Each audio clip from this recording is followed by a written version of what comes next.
guys, it's Ryan. Welcome back to another Saturday Sweets. Today we are going to be making Oreo stuffed brownies. For those of you that are new here, my name is Ryan. I am a full-time working mom, and my husband and I live here in the suburbs of Chicago. On these Saturday Sweets episodes, you can find me baking typically on the weekend and typically with a lot of chaos going on with my son and husband in the kitchen. Today my son is cooking with me. He is crawling around having a ball. So if you guys hear noise, that's what it is. But I absolutely love having him in the kitchen with me, so I make no apologies. On this channel, you can typically find me in the kitchen. On Wednesday nights, I upload a What's for Dinner video. On Saturdays, I have a Saturday Sweets. You can also find grocery hauls and some other fun random videos. So I hope you guys will stick around. As I mentioned, today we are going to be making some Oreo stuffed brownies, so let me go ahead and show you guys the recipe as well as what you're going to need for this one. So here's the magazine we're cooking out of. It is the Good Housekeeping November issue. And here is the recipe that we're making. It's these cookie stuffed brownies. Okay, so here are the ingredients you're going to need for this one. You will need butter. You will need regular sugar, granulated sugar, and brown sugar. And you will need salt. I believe you melt all of this together, whisk it up, and then you will add your chocolate while it's still warm. Then once it cools a little bit, you will whisk in your eggs, vanilla, some cocoa powder, as well as flour. And then you will add half of your sandwich cookies, and then you'll add the other half to the top. And then all of that goes in a 9x9 baking dish. I only have an 8x8, so that's what we get. And then you'll pop it in the oven to cook. So it looks pretty simple. I actually have not often made brownies at home, so I'm interested to see how I like these. I typically, if I'm honest, prefer box brownie mix, so hopefully this is good. All right, let's get cooking. Okay guys, as always, the recipe will be linked down below, as well as a link to the magazine where you can find the recipe.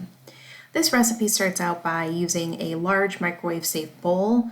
To that bowl, you're going to add 2 sticks of unsalted butter, 1.5 cups of brown sugar, a 1/2 cup of regular granulated sugar, as well as a 1/2 teaspoon of kosher salt. You're then going to go ahead and heat this mixture in the microwave in 30-second increments. Take it out and whisk it after each 30 seconds until everything is melted and combined and the mixture is glossy. This actually did not take very long at all for me. I think it only took 2 30-second heating in the microwave to get this accomplished, so make sure you don't leave it on for too long.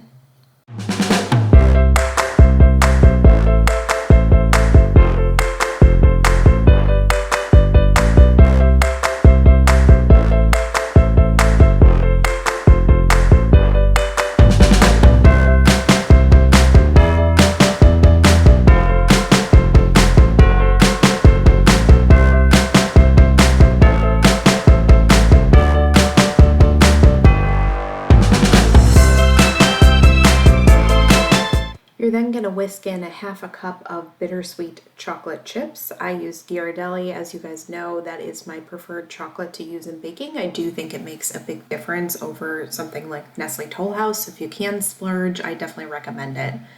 You're then going to let this mixture sit for 5 minutes, whisking it occasionally until it cools. I was definitely rocking some Christmas music today. This was Carrie Underwood's new album called My Gift. While that mixture was cooling, I went ahead and chopped up 18 sandwich cookies. I just rough chopped these, which basically to me meant quartered, and then they fell apart into a little bit smaller pieces.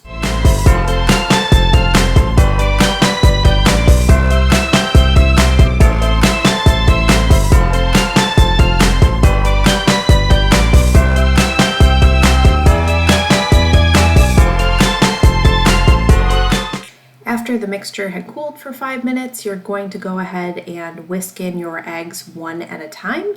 In total, you will add 3 eggs to this mixture. Just make sure you whisk after each addition so that they are well incorporated.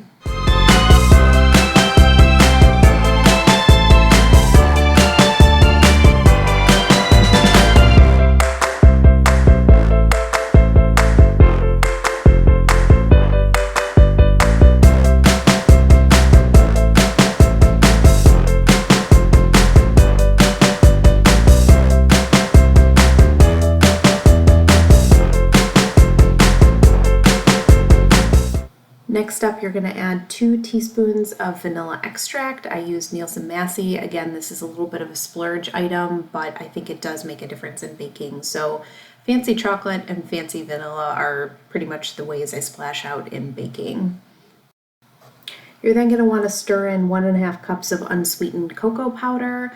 If I had this to do again, I would add this in smaller batches. As you can see, I flung cocoa powder all over my countertops while I was trying to mix this in, and it just was tough to mix it in. So if you guys are making these, add them in like 1/2 cup increments and just make your life a little bit easier. Once you do get that cocoa powder all whisked in, you're going to go ahead and add your 3/4 cup of all-purpose flour. Here I was smarter, as you can see. I added the 1/4 cup first, and then I'm going to go ahead and add the 1/2 cup after I got that 1/4 cup combined.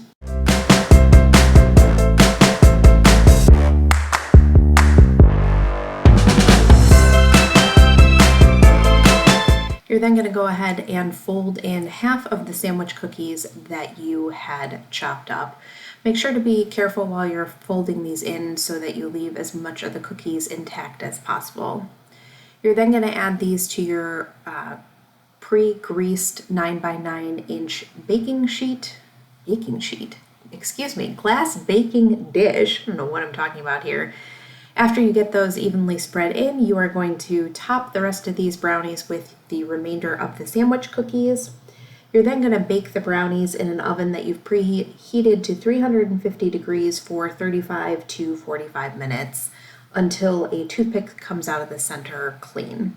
I will tell you this took almost the full 45 minutes to get these cooked all the way through, so definitely make sure you're checking when you're taking them out of the oven. Okay guys, these brownies have now been out of the oven for a few hours.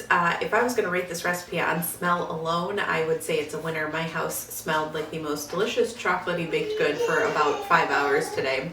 But I did want to give you guys a quick taste test and let you know my thoughts. So here goes. I'm going to drop half of it on the floor.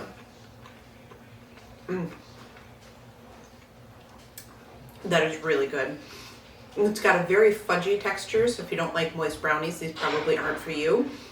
But that fudgy texture kind of set off against the crunch of the sandwich cookies is fantastic. And it definitely packs a very strong chocolate punch. But it's not too bitter. I was worried with all the bittersweet chocolate that it'd be too dark chocolatey when I prefer milk chocolate, and it's not. These are definitely really good. I actually may say I like these just as much as a boxed mix, which is the first homemade brownie recipe I can say that about. So all in all, I would say this is a winner. I will go ahead and get my family's reactions to these as well and leave them in the description box down below. If you guys like this video, I'm back every Saturday with another Saturday Sweets, so go ahead and subscribe, leave a comment down below, and thumbs up this video if you liked it. See you guys soon. Bye.